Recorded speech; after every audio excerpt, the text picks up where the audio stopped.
España tiene un mapa oficial y luego tiene otra geografía, la de los lugares que existieron de verdad y que un día por una guerra, una presa, una leyenda o una decisión política dejaron de estar donde deberían estar.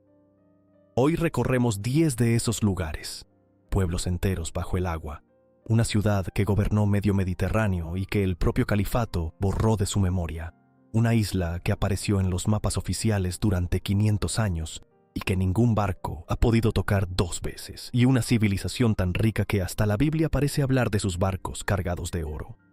¿Guardamos el golpe más fuerte para el final? El puesto número 1 no tiene entrada, ni horario, ni una sola piedra que se pueda tocar, y muy pocos españoles saben que existió de verdad. Si es la primera vez que nos visitas, dale a suscribirte ahora mismo, porque en Buscador de lo Místico no repetimos leyendas de bar. Vamos a los archivos, a los estudios geológicos y a las actas de expropiación. Empezamos. Número 10. En la comarca catalana de Osona, a menos de 1 hora de Vic, hay un pantano de aguas quietas rodeado de montañas verdes.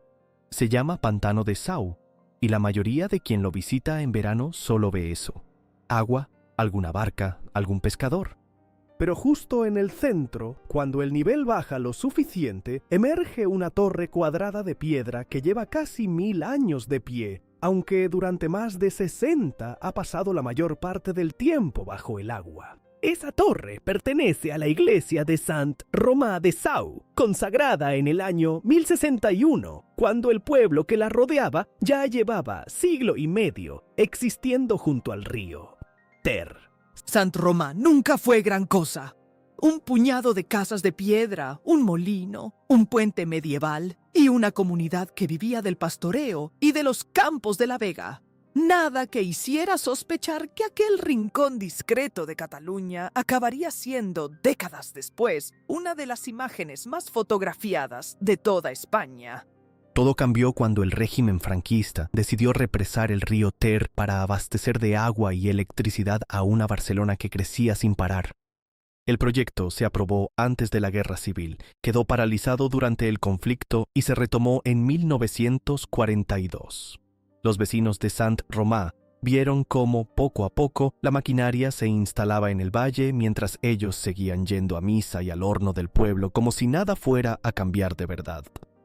Cuando terminaron las obras, el pueblo se trasladó entero a Vilanova de Sau, un poco más al sur. La inundación definitiva llegó en 1965. Casas, calles, el puente y el molino desaparecieron bajo el agua en cuestión de semanas. La iglesia no, nadie la derribó, y su campanario resultó ser justo lo bastante alto como para asomar por encima del agua incluso con el pantano lleno. Con el tiempo, ese campanario se convirtió, sin que nadie lo planeara, en el indicador más famoso de España para medir una sequía. Cuando el agua baja mucho, se ve la torre entera, las calles empedradas del pueblo, los cimientos de las casas y el propio puente medieval, y la gente camina literalmente por donde antes había un pueblo vivo. En 2021, un equipo de investigadores llegó a bucear hasta el fondo del pantano y recuperó la cruz original que coronaba el campanario, perdida desde la inundación, para devolverla a su sitio. Ese mismo estudio confirmó lo que ya se sospechaba. Ninguna otra iglesia sumergida en el mundo es tan antigua y conserva tanta estructura en pie. Solo hay un templo bizantino en Turquía que podría competir, y ese está reducido a los cimientos. Este mismo julio de 2026, con buena parte de Cataluña otra vez en alerta por sequía, el campanario de Sant Romà ha vuelto a asomar entero sobre la superficie, y cientos de personas han bajado hasta el lecho seco del pantano para caminar entre las piedras de un pueblo que, oficialmente, ya no existe desde hace más de 60 años. Nadie que viva hoy en Vilanova de Sau ha conocido el Sant Romà original. Solo lo conocen a través de fotografías antiguas y a través de esa torre que, cada cierto tiempo, sale a la superficie para recordarles que ahí abajo sigue estando todo lo demás. La entidad Official World Record llegó a investigar, junto a un grupo de la Universidad de Barcelona, si existía en el mundo alguna otra iglesia sumergida más antigua todavía en pie. Solo encontraron un rival posible, un templo bizantino en Turquía, pero ese apenas conserva los cimientos bajo 3 metros de agua, muy lejos del estado casi completo del campanario catalán. Quien quiera contemplarlo, sin esperar a que baje el pantano, solo tiene que subir hasta el mirador de Tavertet, el pueblo vecino colgado sobre el mismo valle, desde donde se domina toda la lámina de agua, y los días despejados se adivina la silueta de la torre, asomando justo en el centro del embalse. Cuéntanos en los comentarios, ¿tú ya conocías la existencia de este pueblo bajo el agua? Contesta solo con un sí o un no y sigue con nosotros, porque lo que viene ahora es un pueblo que desapareció por una razón completamente distinta. No lo cubrió el agua, lo vació una orden que resultó estar basada en un cálculo equivocado. Número 9. En el norte de la provincia de Cáceres, rodeado casi por completo por las aguas de un pantano, hay un pueblo amurallado con castillo, calles empedradas y un anfiteatro reconstruido. Cada año lo visitan más de 50,000 personas. Ninguna de ellas vive ahí. Granadilla lleva más de 60 años completamente deshabitado y la razón por la que sus vecinos tuvieron que marcharse es probablemente uno de los errores administrativos más caros de toda la España reciente, fundada por los musulmanes en el siglo IX bajo el nombre de Granada. Por el parecido de su trazado urbano con la fruta, la localidad pasó después a manos cristianas. Cambió su nombre a Granadilla y perteneció durante siglos a la Casa de Alba. A mediados del siglo XX todavía conservaba más de 1.200 habitantes y 300 viviendas dentro de su recinto amurallado, con una economía basada en la agricultura de la vega del río Alagón. En 1955, el Consejo de Ministros del régimen franquista aprobó la construcción del embalse de Gabriel y Galán sobre ese mismo río dentro de un ambicioso plan de pantanos para toda España. Los técnicos calcularon que las aguas cubrirían el casco urbano de Granadilla, así que decretaron la expropiación de todo el pueblo. Entre 1959 y 1965, los vecinos fueron desalojados casa por casa, muchos de ellos reubicados a la fuerza en un pueblo de nueva construcción llamado entonces Alagón del Caudillo, a unos 60 kilómetros de distancia. Y entonces llegó el giro que nadie esperaba. Cuando el embalse se llenó, el agua sí cubrió las vegas de cultivo que rodeaban Granadilla, convirtiendo el pueblo en una especie de península unida a tierra firme por una sola carretera. Pero nunca llegó a subir lo suficiente como para tocar una sola casa del casco amurallado, porque el pueblo está construido sobre un cerro más alto que el propio nivel máximo de la presa. El cálculo que justificó expulsar a más de 1,000 personas de sus casas resultó, según denuncian desde entonces sus antiguos habitantes, sencillamente erróneo. A pesar de esto, el gobierno nunca permitió que nadie regresara a vivir allí. Granadilla fue declarada Conjunto Histórico Artístico en 1980, lo que permitió iniciar su restauración, pero solo como museo al aire libre y gratuito gestionado por el Estado. En 1990, el director Pedro Almodóvar se enamoró de aquel entorno fantasmal y rodó allí el final de su película Átame, con Antonio Banderas y Victoria Abril paseando entre las murallas de un pueblo que la ficción devolvía por un instante a la vida. Hoy sus antiguos vecinos, agrupados en una asociación que lleva más de 20 años reclamando su devolución, solo pueden volver a pasear entre sus propias casas como visitantes y se reúnen allí una vez al año para celebrar misas y fiestas en las que cantan, generación tras generación, la misma añoranza por un pueblo que técnicamente nunca dejó de existir en pie, aunque legalmente lleva más de medio siglo borrado del mapa de los que viven en España. En el número 8, el agua sí cumplió su amenaza. Llegó, cubrió el pueblo entero, y antes de que eso ocurriera, un vecino de 54 años prefirió quitarse la vida dentro de su propia casa antes que dejarla en manos de las máquinas. Número 8. En el norte de la provincia de León, encajado entre los picos de Europa, hay un embalse al que la gente de la zona llama, medio en broma, los fiordos leoneses.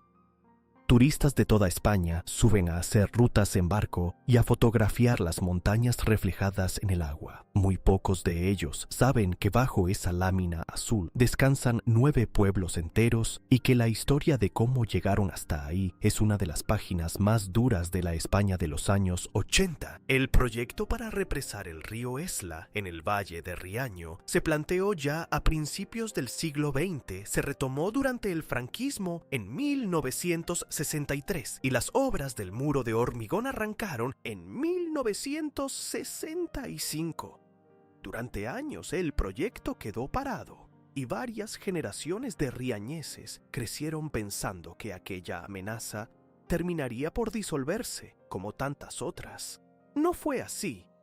En 1986, ya con un gobierno socialista en el poder, se reanudaron los trabajos y comenzaron los derribos. La resistencia de los vecinos fue durísima. Se organizaron manifestaciones bajo el lema Riaño vive. Aparecieron los llamados tejadistas, gente que se subía a los tejados de sus propias casas para impedir que las máquinas las derribaran, y la Guardia Civil tuvo que intervenir para desalojar a la fuerza a quienes se negaban a marcharse. El momento más trágico llegó el 11 de julio de 1987, cuando Simón Pardo, un ganadero de 54 años que se había negado a abandonar su casa, se quitó la vida dentro de ella mientras las autoridades se preparaban para desalojarlo. Su muerte conmocionó a toda España, pero no detuvo los derribos. El 18 de julio de ese mismo año cayó el último pueblo, Pedrosa del Rey. La presa se cerró oficialmente el 31 de diciembre de 1987, solo un día antes de que entrara en vigor una nueva directiva europea que habría hecho inviable el proyecto por motivos ambientales. Bajo el agua quedaron Riaño, Anciles, Burón, Ézcaro, Güelde, La Puerta, Pedrosa del Rey, Salio y Vega Cerneja. 9 núcleos con siglos de historia, arrasados casa por casa, y sepultados bajo un pantano que, décadas después, ni siquiera ha cumplido su función original de regar los campos de Castilla, porque la superficie realmente irrigada nunca llegó ni a la mitad de lo prometido en su día. Hoy existe un nuevo Riaño, construido en un alto cercano para acoger a los desplazados, que vive sobre todo del turismo del propio embalse, rutas en barco de 1 hora, kayak, piragüismo y senderos que arrancan justo a las puertas del Parque Nacional de los Picos de Europa. La comarca entera llegó a apodarse la Suiza leonesa, mucho antes de que existiera el pantano, por la riqueza de sus pastos y su ganadería, y esa fama es precisamente lo que hace más difícil de digerir su final. El proyecto prometía regar 84.000 hectáreas de tierra de campos, pero décadas después apenas se han puesto en riego unas 32.000, menos de la mitad de lo anunciado el día en que empezaron los derribos. Cuando el agua baja lo suficiente, todavía puede verse un puente medieval en ruinas, único resto visible del viejo valle. El resto de la memoria de Riaño sobrevive solo en fotografías compartidas por miles de descendientes en redes sociales, gente que nunca vivió allí, pero que sigue reconociendo casa por casa dónde estaba la panadería o la escuela de sus abuelos, en un pueblo que el propio Estado decidió borrar del mapa para siempre. También el número 7 quedó bajo un pantano, pero esta vez la historia no acaba en el olvido. En 2021, una sequía histórica lo devolvió a la superficie casi intacto y medio mundo empezó a llamarlo la Atlántida gallega. Número 7. En la provincia de Ourense, pegado a la frontera con Portugal, hay un pueblo que aparece y desaparece según llueva. Se llama Aceredo y en noviembre de 2021 se convirtió de la noche a la mañana en noticia internacional. Medios de medio mundo lo bautizaron como la Atlántida española. Aceredo pertenecía al municipio de Lobios y formaba parte, junto a otras 4 aldeas, de una comarca próspera dentro del Parque Natural del Curés. Todo cambió en 1968, cuando España y Portugal firmaron un acuerdo negociado personalmente entre Francisco Franco y Antonio de Oliveira Salazar para construir el embalse de Lindoso sobre el río Limia, dentro del llamado Convenio de Albufeira que regula el reparto de los ríos que cruzan ambas fronteras. La obra, gestionada por la eléctrica portuguesa, quedó terminada a finales de los años 80. El 8 de enero de 1992 se cerraron las compuertas y en cuestión de horas el agua empezó a subir por las calles de Aceredo. Muchas familias fueron avisadas con tan poco margen que tuvieron que abandonar sus casas de madrugada, dejando dentro buena parte de sus pertenencias, desde bicicletas hasta hórreos enteros que hoy siguen asomando entre el barro cada vez que baja el agua. Durante casi 30 años, Aceredo fue solo un nombre en los mapas antiguos, cubierto por varios metros de agua. Hasta que en 2021, una sequía extrema hizo bajar el nivel del embalse hasta mínimos históricos, y el pueblo volvió a asomar casi entero, paredes de piedra en pie, una fuente que seguía manando agua y hasta un coche abandonado por sus antiguos dueños la noche de la inundación, todavía reconocible entre el barro. La alcaldesa de Lobios llegó a declarar que la cantidad de gente que se desplazaba solo para verlo era brutal, sobre todo los fines de semana. En marzo de 2022, la empresa propietaria del terreno tuvo que cerrar el acceso directo por motivos de seguridad ante la avalancha de visitantes.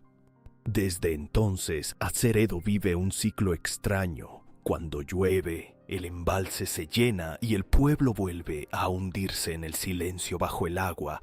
Cuando la sequía aprieta, sus calles, sus muros y sus recuerdos vuelven a salir a la luz. Los veranos de 2021, 2022 y también este mismo 2026 han sido, según cuentan quienes viven en la zona, los más intensos para verlo emerger casi completo. A los antiguos vecinos, reubicados en una nueva aldea bautizada como Aceredo Novo, esa reaparición les provoca sentimientos encontrados. Por un lado, la posibilidad de volver a pisar la calle donde crecieron. Por otro, la certeza de que esa misma sequía que les devuelve su pueblo es una mala noticia para toda la región. Lo más inquietante de Aceredo no es que haya desaparecido bajo el agua, como tantos otros pueblos españoles. Es que, a diferencia de casi todos ellos, este puede resucitar de un año para otro, según decida el cielo, delante de miles de turistas que hacen cola para fotografiar coches oxidados y fuentes que llevan 3 décadas esperando a que alguien vuelva a beber de ellas. Al número 6, en cambio, la suerte le sonrió un poco más que a Aceredo. Sus vecinos no se limitaron a huir del agua, sino que desmontaron su pueblo entero, piedra por piedra, y lo volvieron a construir con sus propias manos en otro lugar. Número 6. En la provincia de Lugo, sobre una colina que domina el río Miño, hay un pueblo con soportales de piedra, una plaza mayor perfectamente cuadrada y una iglesia con forma de fortaleza que parece medieval, aunque en realidad lleva poco más de 60 años en ese lugar exacto. Se llama Portomarín. Es parada obligada del Camino de Santiago y esconde una de las historias de resistencia civil más admirables de toda España.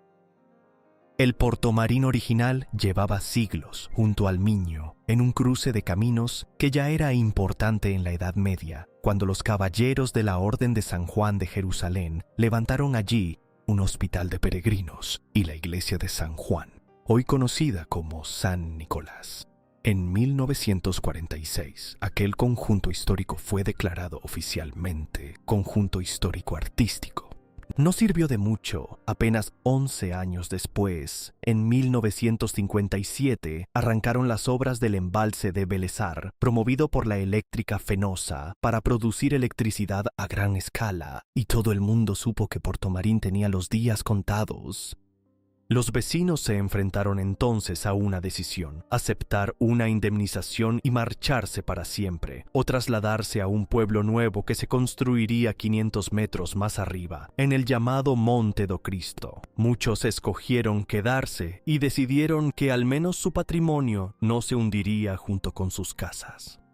Entre 1960 y 1962, un equipo de vecinos y obreros numeró una a una las 16.000 piedras de la iglesia de San Nicolás. Las recubrió de escayola y cera para protegerlas durante el traslado, y las volvió a montar exactamente en el mismo orden junto a la nueva Plaza Mayor. Hicieron lo mismo con la iglesia de San Pedro, con 2 antiguos pasos señoriales, con un arco del puente romano y hasta con los restos del cementerio, que fueron exhumados y trasladados a su nueva ubicación. El embalse se inauguró el 10 de septiembre de 1963 y las aguas del Miño cubrieron para siempre las calles originales, sepultando 5.000 hectáreas de terreno fértil de toda la comarca. Hoy, cuando la sequía baja el nivel del pantano, todavía pueden verse los cimientos de las casas viejas y los pilares del antiguo puente medieval asomando entre el agua. Un recordatorio silencioso de que el Porto Marín, que hoy fotografían miles de peregrinos cada año, no es el original, sino una reconstrucción casi perfecta, levantada piedra a piedra por gente que se negó a dejar que su pueblo desapareciera del todo. Cada año, decenas de miles de peregrinos del Camino de Santiago cruzan el puente moderno sobre el Miño, suben la larga escalinata de piedra que lleva hasta el casco urbano y llegan sin saberlo hasta una iglesia con aspecto de fortaleza, cuyo rosetón y cuyas portadas talladas con las figuras de los ancianos del Apocalipsis fueron levantadas sillar a sillar, en un lugar completamente distinto de donde las diseñó, siglos atrás, la escuela del maestro Mateo, el mismo artista que firmó el pórtico de la gloria de la Catedral de Santiago. El número 5 de esta lista no desapareció bajo el agua fría de un pantano, sino bajo algo mucho más caliente, la lava de un volcán que llevaba más de medio siglo dormido. Número 5.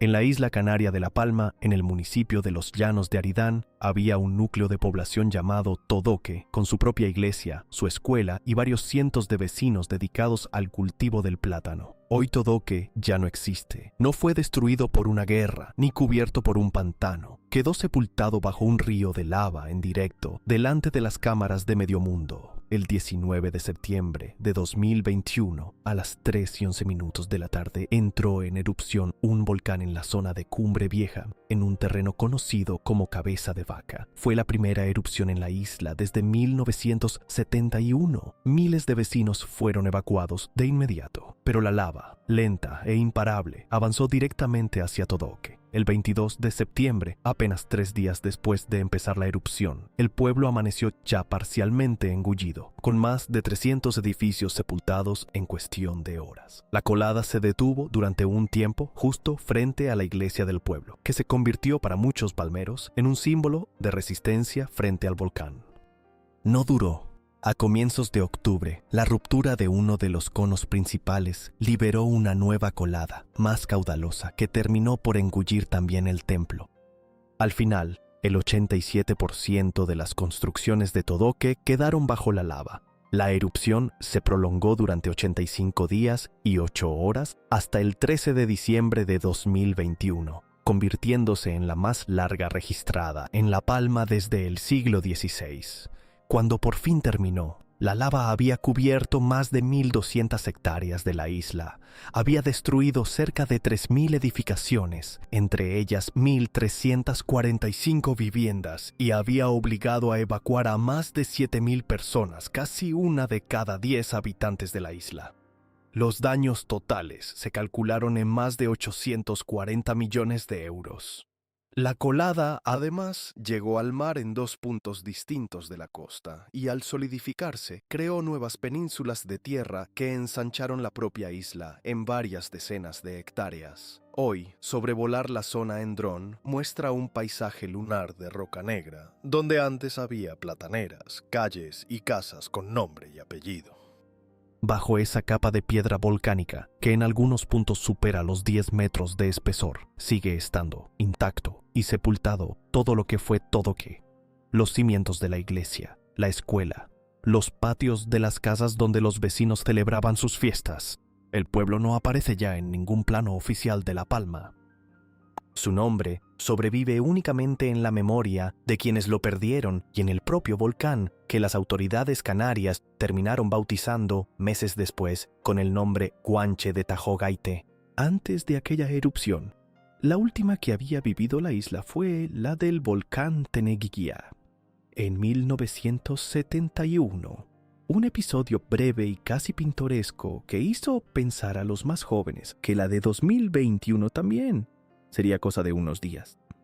Este mismo 2026, el gobierno de Canarias trabaja en convertir todo el entorno del volcán en un espacio natural protegido, mientras cientos de propietarios de terrenos sepultados por la colada siguen esperando saber, 5 años después, de qué manera se les va a compensar por un pueblo que ya no existe.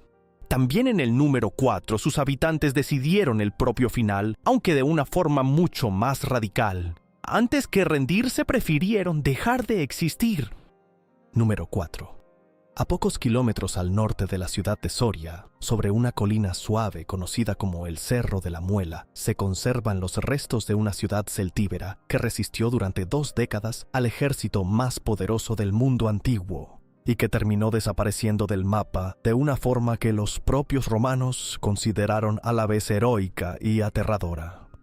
Numancia se convirtió en símbolo de la resistencia contra Roma a partir del año 153 a.C., cuando dio refugio a los habitantes de otra ciudad celtíbera perseguida por el ejército romano. Durante los 20 años siguientes, sucesivos cónsules romanos enviaron ejércitos cada vez mayores contra sus murallas y todos fracasaron. Roma llegó a perder, según algunos cálculos, decenas de miles de soldados intentando someter a una ciudad que nunca tuvo más de 8.000 habitantes. Hastiado de tanto fracaso, el Senado romano decidió recurrir a su mejor general, Publio Cornelio Escipión Emiliano, el mismo hombre que había arrasado Cartago pocos años antes.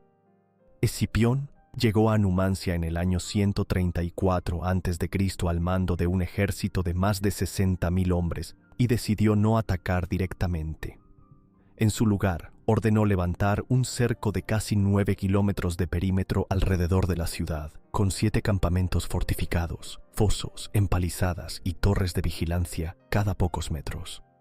Cortó el acceso al río, quemó los campos de cultivo de la zona y prohibió cualquier intento de entrada o salida. Su plan no era vencer en combate, sino rendir a la ciudad por hambre. El asedio se prolongó durante 11 meses.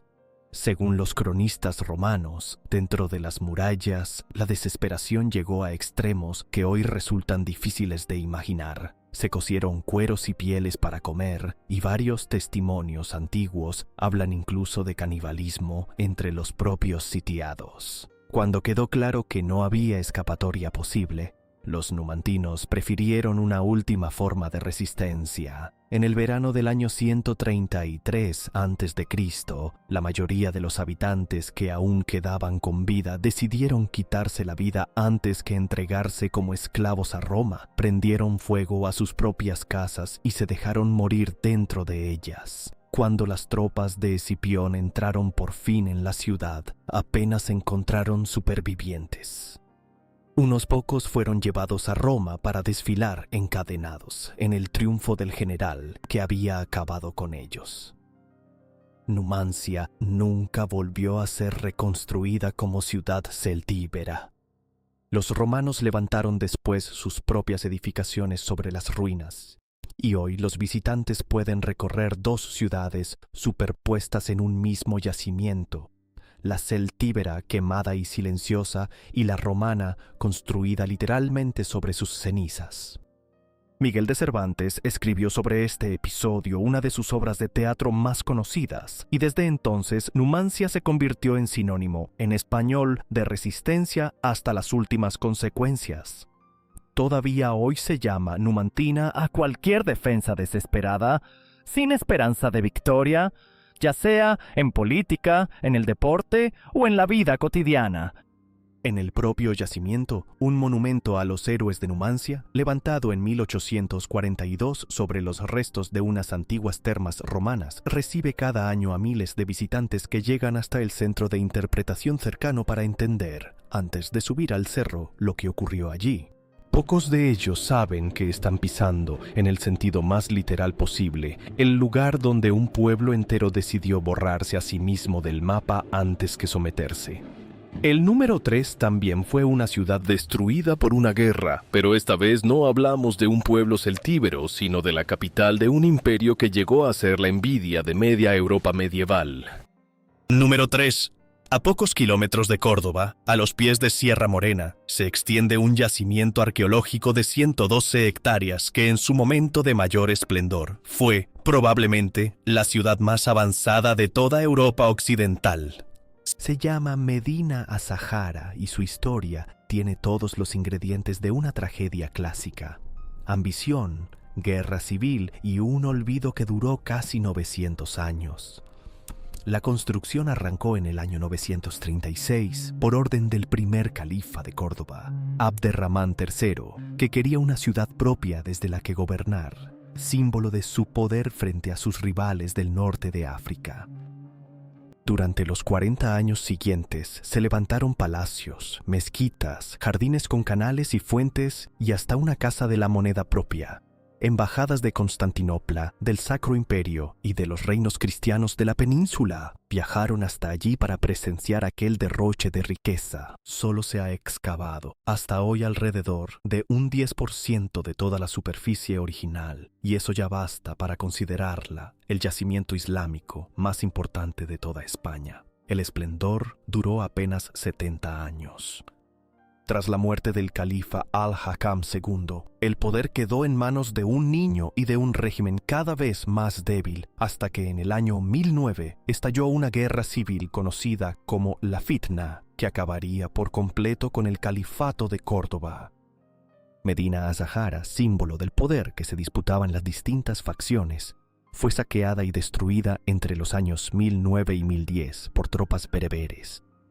Estudios geológicos recientes apuntan además a que una serie de terremotos documentados en la zona durante esas mismas décadas pudo acelerar el derrumbe de sus edificios, aunque los historiadores siguen discutiendo cuánto peso tuvo cada causa. Lo que ocurrió después fue, si cabe, más triste que la propia destrucción. Durante siglos Medina Azahara sirvió de cantera.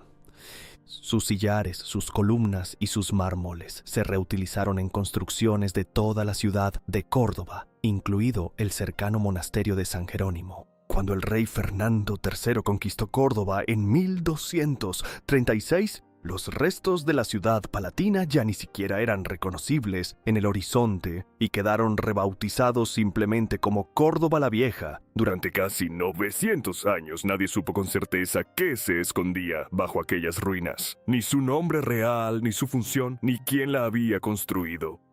No fue hasta el siglo XIX cuando arabistas españoles empezaron a relacionar aquellas piedras con las crónicas árabes que hablaban de la legendaria ciudad brillante de Abderramán. Las primeras excavaciones científicas llegaron en 1911 y desde entonces cada campaña arqueológica sigue sacando a la luz nuevos hallazgos. En 2018, la UNESCO declaró Medina Azahara Patrimonio de la Humanidad, casi 1000 años después de que sus propios constructores fueran incapaces de imaginar que su ciudad brillante acabaría convertida en escombros bajo el nombre de otra ciudad. La restauración de su edificio más emblemático, el llamado Salón Rico, sigue en marcha gracias a la financiación de la organización internacional World Monuments Fund, en un proyecto que busca devolver algo de su esplendor original a unos arcos de mármol rojo y azulado que llevan 1000 años esperando a que alguien termine de sacarlos del todo de la tierra. El número 2 de esta lista no es una ruina que se pueda visitar con entrada y horario. Es una isla que apareció en los mapas oficiales de España durante más de 500 años y que ningún barco ha conseguido tocar jamás 2 veces. Número 2. En los mapas medievales y renacentistas del Océano Atlántico, al oeste del archipiélago canario, aparece dibujada una isla que nunca debió estar ahí. Se llama San Borondón, y durante más de 500 años, desde finales del siglo XIII hasta mediados del XVIII, cartógrafos serios la incluyeron en sus mapas junto a Tenerife, Gran Canaria o La Palma, como si fuera una isla más del archipiélago. La leyenda se remonta al siglo VI, a un monje irlandés llamado Brandan de Clonfert, que según un relato medieval navegó por el Atlántico en busca del paraíso terrenal y llegó a una tierra exuberante que, según algunas versiones, en realidad era el lomo de un pez gigante. De ahí nace la idea de una isla que aparece y desaparece. Los primeros mapas que la representan datan de finales del siglo XIII y a partir de ahí no dejó de aparecer en las cartas náuticas más prestigiosas de la época. El Mapamundi de Fra Mauro, considerado la joya de la cartografía medieval, el Planisferio de Ebstorff o el mapa de Batista Beccario. En 1479, España y Portugal llegaron a firmar un tratado, el de Alcachobas, que repartía el Atlántico entre ambas coronas y que reconocía expresamente que San Borondón, aunque todavía por conquistar, pertenecía al archipiélago canario. Durante los siglos XVI, XVII y XVIII se organizaron varias expediciones oficiales, financiadas por la propia corona española, para localizar y tomar posesión de aquella novena isla. Ninguna tuvo éxito. Y sin embargo, decenas de navegantes juraron haber desembarcado en ella. Hablaban de bosques con frutas gigantes, de ríos anchos y de restos de hogueras recientes, como si alguien hubiera estado allí justo antes que ellos. El ingeniero italiano Leonardo Torriani, encargado por Felipe II de fortificar las Canarias, llegó a describir con precisión sus supuestas dimensiones, unos 30 kilómetros de largo por 15 de ancho, casi del tamaño de una isla canaria mediana. La última expedición oficial, organizada en 1721 por Gaspar Domínguez, tampoco encontró nada, y a partir de ahí las búsquedas cesaron. Aún así, la isla siguió apareciendo en algunos mapas hasta 1755, en la carta geográfica del cartógrafo francés Gautier. En pleno siglo XX, cuando ya no quedaba ni un rincón del planeta sin cartografiar, el mito seguía vivo. En 1953, el diario ABC informó de un nuevo avistamiento frente a la isla de El Hierro, y en 1958 publicó lo que presentó como la primera fotografía de la isla errante. La explicación científica que se acepta hoy es que se trata de un espejismo óptico llamado Fata Morgana, provocado por la refracción de la luz sobre el mar, que hace que la silueta de La Palma o de El Hierro parezca, desde ciertos ángulos y en determinadas condiciones atmosféricas, una isla completamente distinta y mucho más cercana. San Borondón terminó desapareciendo de los mapas oficiales de España, pero nunca del todo del imaginario canario. Todavía hoy, en tardes de calima especialmente intensa, hay quien jura ver su silueta dibujada sobre el horizonte, exactamente en el mismo punto donde generaciones enteras de marineros, cartógrafos y hasta reyes creyeron durante siglos que existía una tierra que nadie lograba encontrar dos veces. Cerramos con el número 1 y aquí conviene sentarse bien. No hay ningún pueblo que visitar, ni ninguna isla que señalar en un mapa. Hay una civilización entera, tan rica, que hasta la Biblia parece hablar de sus barcos cargados de oro, y de la que ni los arqueólogos más expertos de España logran ponerse de acuerdo en dónde estuvo su capital. Número 1. En el suroeste de la península ibérica, en algún punto entre las actuales provincias de Huelva, Sevilla y Cádiz, floreció entre los años 1200 y 500 a.C. la civilización más rica y menos comprendida de toda la historia antigua de España. Se llamaba Tartessos, y a día de hoy nadie sabe con certeza dónde estuvo su capital, cómo hablaban sus habitantes, ni por qué, de un momento a otro, dejaron de existir. Los griegos y los fenicios que comerciaban con Tartessos hablaban de una tierra fabulosamente rica en plata, cobre y estaño, gobernada por un rey de nombre propio, Argantonio, que según el historiador griego Heródoto llegó a vivir 120 años y ofreció a los comerciantes griegos de Focea dinero suficiente para fortificar su ciudad frente a la amenaza persa. Algunos historiadores creen incluso que el enigmático Tarsis que menciona el Antiguo Testamento, aquel lugar del que regresaban cada 3 años los barcos del rey Salomón cargados de oro, plata y marfil, no era otro que el propio Tartessos. Durante siglos, Tartessos fue poco más que una leyenda literaria. Ya en el siglo XIX, el pintor e investigador anglo-francés George Bonsor recuperó las primeras piezas tartésicas conocidas en necrópolis sevillanas como Carmona o Setefilla, sin que nadie supiera todavía relacionarlas con una civilización concreta.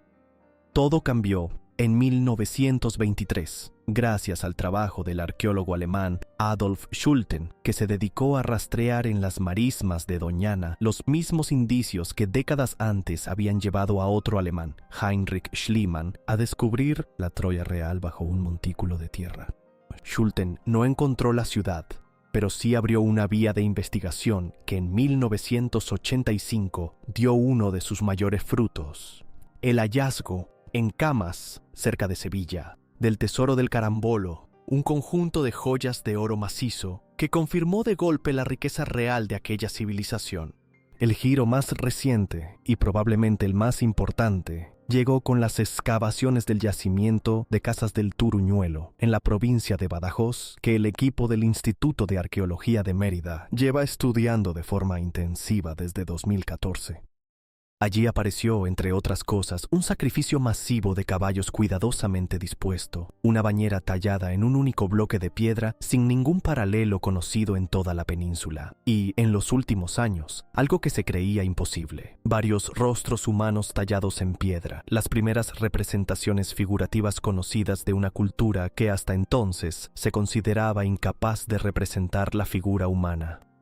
Nadie ha logrado explicar todavía por qué aquel edificio fue incendiado, sepultado y abandonado a conciencia, ni por qué otras construcciones de la misma época, en la misma región, corrieron exactamente la misma suerte. Y ahí sigue el mayor misterio de todos. A finales del siglo VI a.C., Tartessos desaparece de golpe de todas las fuentes escritas. No hay ninguna crónica que hable de una guerra, ninguna que hable de una invasión, ninguna que explique qué pasó con su pueblo, su lengua, su rey o sus ciudades.